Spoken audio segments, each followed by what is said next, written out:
यूसुफ भाई, मेरी मुट्ठी में क्या है बताइए। सबसे पहले तो इंस्टा फीड फैमिली की तरफ से भाई बहन के पावन त्योहार रक्षाबंधन की बहुत बहुत शुभकामनाएं आपको। आपने छोटे से वीडियो में ऊपर जो पहेली देखी सुनी वो भी इस त्योहार से जुड़ी है, तो हमने सोचा क्यों ना अपने दर्शकों को हम राखी के त्योहार पर सिनेमा जगत की दो हस्तियों के प्यार की कहानी बताएं। आज ये दोनों ही हस्तियां हमारे बीच नहीं है। सुरों की रानी कही जाने वाली लता मंगेशकर और सिनेमा के पहले सुपरस्टार दिलीप कुमार, दोनों को गुजरे हुए अरसा हो चुका है, लेकिन रक्षाबंधन के त्योहार पर इनका प्यार एक मिसाल की तरह देखा जाता है। दिलीप कुमार यानी यूसुफ खान की कलाई और स्वर कोकिला लता जी की राखी हमारे देश की गंगा जमुनी तहजीब की क्या लाजवाब तस्वीर है ये। या मेरे राखी के बंधन को निभाना। राखी के त्योहार पर हर बहन की उम्मीद यही रहती है कि भैया मेरे राखी के बंधन को तू निभाना, वो चाहे लता जी जैसी हस्ती ही क्यों ना हो। सिनेमा की दुनिया में लता जी जिन हस्तियों को राखी बांधती थीं, उन सब के किस्से आज आपको सुनाएंगे। लेकिन सबसे पहले कहानी लता मंगेशकर जी के यूसुफ भाई की करते हैं।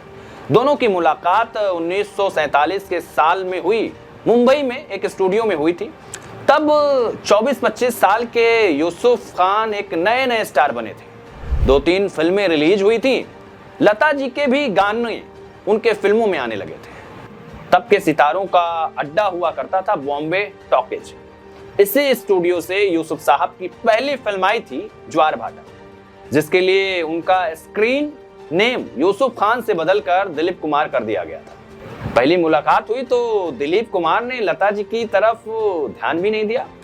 एक सांवली सी छोटी सी लड़की कोने में बैठी थी, उन्हें तब कोई नहीं पहचानता था। इसके पीछे एक वजह यह थी कि तब फिल्मों में गायकों के गीत तो होते थे, लेकिन सॉन्ग्स रिकॉर्ड्स या फिल्मों के क्रेडिट टाइटल में उनका नाम नहीं हुआ करता। जैसे ये फिल्म महल का गीत ही है। ये गीत इतना हिट हुआ कि लोग ऑल इंडिया रेडियो को चिट्ठियां लिखकर सिंगर का नाम पूछने लगे और भी कई जगहों से मांग उठी। तब अशोक कुमार के साथ राज कपूर और दिलीप कुमार जैसे उभरते हुए हीरो ने भी इसकी गुजारिश की। लता जी की तो दिली इच्छा थी कि ये भी निर्माता निर्देशकों से रिकॉर्डिंग के दौरान सिंगरों को क्रेडिट देने की मांग रखती। इस तरह म्यूजिक रिकॉर्ड्स पर बाकी लोगों के साथ सिंगर्स का नाम भी आना शुरू हुआ। इसी मुहिम के दौरान दिलीप कुमार और लता मंगेशकर की जान पहचान हुई। दिलीप साहब तब की इंडस्ट्री में अपनी उर्दू जुबान वाली डायलॉग की डिलीवरी के लिए मशहूर हो रहे थे, तो लता मंगेशकर अपनी सुरीली आवाज के लिए। इसे सुनकर 50 के दशक में ही मशहूर शास्त्रीय गायक बड़े गुलाम अली खान ने कह दिया था कि लता की आवाज जैसे खुदा की नेमत है, कमबख्त कभी बेसुरी ही नहीं होते। लता जी और दिलीप साहब दोनों का फन, दोनों का हुनर अलग था, लेकिन एक मायने में लता जी दिलीप कुमार को अपनी प्रेरणा मानती थी। लता जी शुरुआत से ही मराठी, हिंदी में भजन गाती थी। गाने में अमूमन हिंदी के ही तब होते थे, लेकिन 50 के दशक में जब गानों में उर्दू के अल्फाज बढ़ने लगे तो उन्हें सही उच्चारण में दिक्कत होती थी। तब दिलीप कुमार ने ही उन्हें कहा था, लता तुम्हारी आवाज तो खूबसूरत है ही, इसमें अगर उर्दू के अल्फाज सही हो जाएं तो तुम्हारी अदायगी में 4 चांद लग जाए। लता जी ने संस्कृत सीखी थी, हिंदी के टीचर के साथ अपने उच्चारण सही किए थे, मगर अब दिलीप साहब की सलाह पर उन्होंने उर्दू टीचर रखा। इस तरह लता जी की आवाज शब्दों की अदायगी में हिंदी, उर्दू और संस्कृत का जो मेल हुआ, उसकी मिसाल आज भी दुनिया देती है।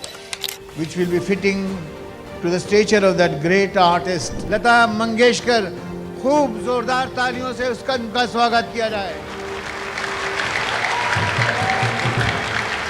दिलीप कुमार की फिल्मों के लिए लता जी ने दर्जनों गीत गाए। इनमें तमाम गीत रोमांटिक भी थे, लेकिन असल जिंदगी में लता जी उन्हें भाई मानती थी। प्यार से कहती भी यूसुफ भाई थी। हर साल रक्षाबंधन के दिन उन्हें राखी भेजती और जब भी कभी दिलीप साहब बंबई में होते तो राखी बांधने उनके घर पहुंच जाती, जैसे इस वीडियो में आपको दिख रहा होगा। ये क्या? मेरी मुट्ठी में क्या है बताइए। मुट्ठी में आपकी मुट्ठी में। ये वीडियो उन दिनों का है जब दिलीप साहब फिल्मों से रिटायर हो चुके थे। उनकी याददाश्त थोड़ी कमजोर होने लगी थी।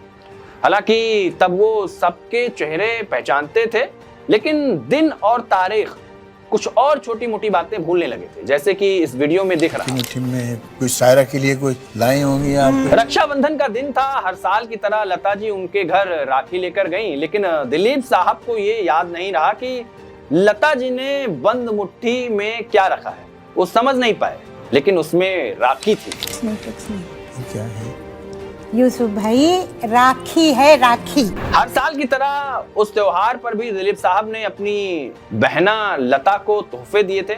इसका जिक्र हालांकि ना लता जी ने कभी किया और ना ही दिलीप साहब ने, लेकिन लता जी इस बात का जिक्र जरूर करती हैं कि उस दिन वो रो पड़ी थी जब उन्हें एहसास हुआ कि उनके प्रिय भाई यूसुफ की स्मृतियां साथ छोड़ रही हैं। ये वाकई में बेहद मायूस कर देने वाला था। बढ़ती उम्र के साथ तमाम लोग साथ छोड़ रहे थे। उसमें से एक थे लता जी के पसंदीदा गायक मुकेश, जिन्हें वो अपना धर्म भाई मानती थी। चल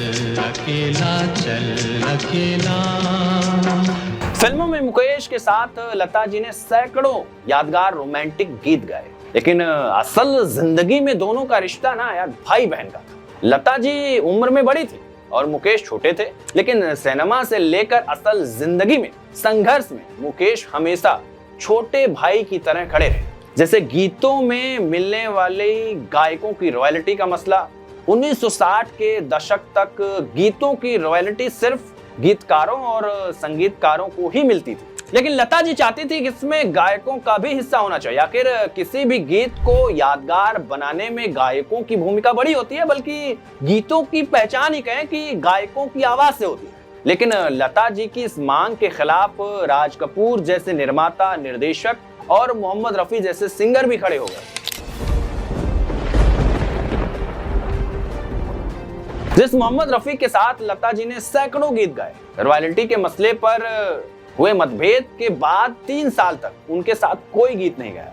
इसी तरह राज कपूर की फिल्म संगम के लिए तमाम मान मनव्वल के बावजूद कोई गीत उन्होंने नहीं गाए।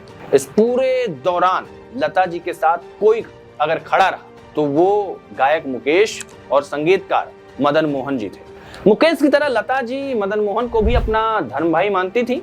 मदन मोहन वो संगीतकार थे जिनकी बदौलत लता जी की आवाज शास्त्रीय गहराई के साथ रूमानी आवाज परवान चढ़ा। लता जी के सबसे ज्यादा मेलोडियस गाने मदन मोहन ने ही बनाए।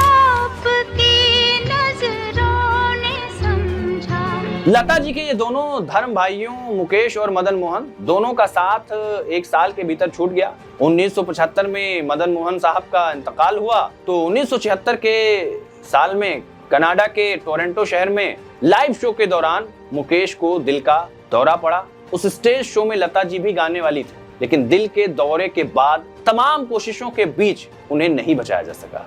लाइव शो से पहले मुकेश की तबीयत खराब थी। लता जी ने उन्हें मना भी किया था, लेकिन मुकेश ने सीने के दर्द को हल्के में लिया। इस बात का मलाल लता जी को जीते जी रहा कि काश मुकेश भैया उनकी बात मान लेते। बरसों बाद साल 2003 में राखी का त्योहार ऐसा आया जब लता जी ने अपने दूसरे धर्म भाई मदन मोहन को याद किया और रो पड़ी। अगर आपको याद हो तो साल 2004 में एक फिल्म आई थी वीर ज़ारा।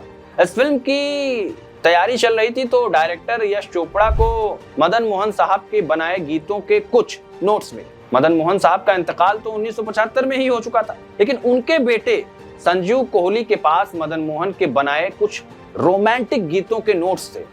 इन्हें सुनकर यश चोपड़ा ने तय किया कि वीर ज़ारा में मदन मोहन के बनाए गीत ही होंगे।